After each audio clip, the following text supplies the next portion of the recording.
Bonjour à toutes, bonjour à tous. Première chronique vidéo de l'année 2020. Un petit roman dans le cadre de 68 premières fois. Comme ça me donne l'occasion de mettre en avant un petit peu les 68 premières fois et nos très charmantes fées que je ne nommerai pas mais que vous connaissez toutes. Et puis une petite maison d'édition aussi. Petite n'est pas du tout au sens péjoratif et dans le sens où on en parle très très peu. Ce roman, c'est celui-là. C'est Un été à Islette de Géraldine Geoffroy aux éditions Arléa. Donc premier roman, court, relativement court, simple, qui se lit donc très très bien, très vite. C'est vraiment une lecture paisible, fait de chapitres courts, fait de bons petits passages agréables. Pourquoi Parce qu'en fait, on va mêler la grande histoire avec le vrai souffle romanesque.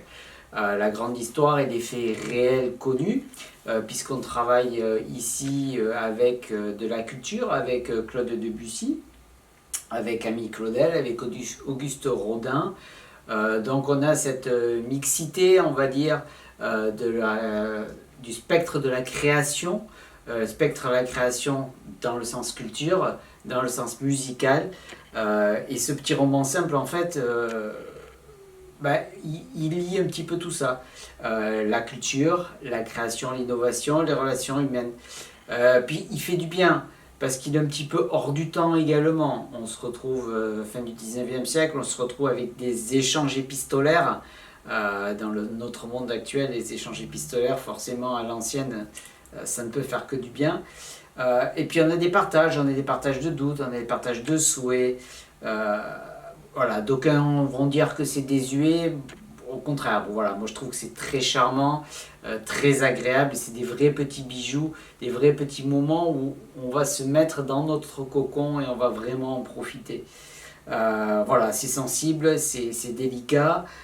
Qu'est-ce que je pourrais vous dire d'autre rapidement là-dessus? Je détaillerai un petit peu plus dans la chronique papier écrite que vous aurez par la suite. Voilà, tout ça pour vous dire que pour moi, ce roman, Un été à Islette, que je remonte encore une fois avant de finir, on est privilégié.